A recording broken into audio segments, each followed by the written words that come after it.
honor to be here with all of you, and I'm so grateful for all of you to come out tonight and not only show your support for Israel, but for the United States of America. USA! USA! USA! USA! You know, when Israel was founded 75 years ago, the United States of America and President Harry Truman recognized Israel 11 minutes after its founding. We were the first nation to recognize Israel. Not only are they our closest ally in the Middle East, they are our closest ally and friend, and we will never, ever let Israel down. I just came back from Israel a week ago. I went on a bipartisan delegation visit, 7 members of Congress. We flew into London and stayed for a few hours. And we went and toured Churchill's war room. And we saw where Winston Churchill operated out of for World War II. And I thought about the lead up to World War II and the lead up to the Holocaust.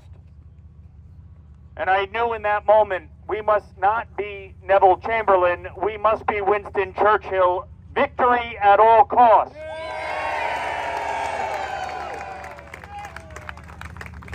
When we say never again, it means never again.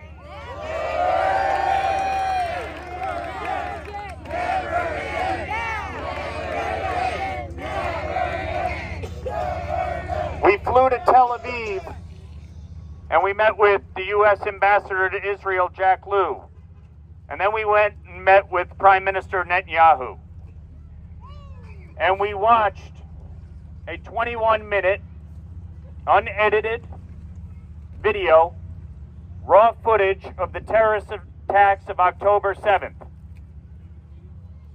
Hamas terrorists, with glee on their face, joy in their hearts, killing indiscriminately women, children, babies. It was barbaric. You cannot have a ceasefire with a terrorist organization that not only does not respect the sanctity of life, but wants to kill Jews because they are Jewish. Ceasefire! No ceasefire! No ceasefire! No ceasefire! No ceasefire! Hamas is a terrorist organization that serves as the governing body in Gaza. Over the last 15 years, there have been 8 ceasefires. Each time, Hamas has violated the terms of those ceasefires. The most recent violation resulted in the greatest slaughtering of Jews since the Holocaust. There can be no ceasefire.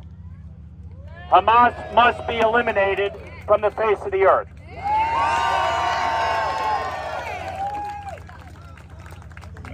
Now when people say, from the river to the sea, Palestine will be free.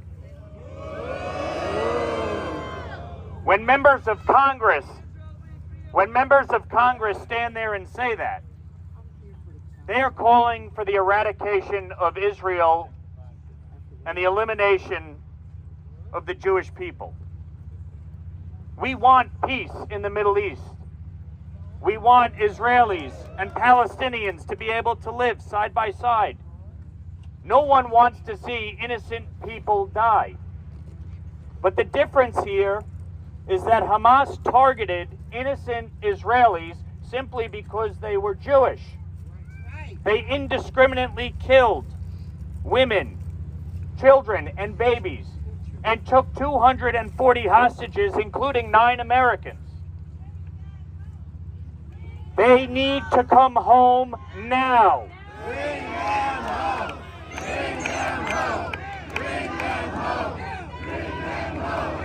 Bring them home! Bring them home! Now, while I was in Israel, we met with 5 families of hostages, including a young man whose 8-year-old sister was kidnapped. Her 9th birthday was this past Friday. She celebrated it alone, without family, as a hostage of terrorists. It's evil. This is a battle of good versus evil. And nobody would have told the United States after 9/11 to engage in a ceasefire with Al-Qaeda. And we should not hold Israel to the same standard that we would not hold ourselves.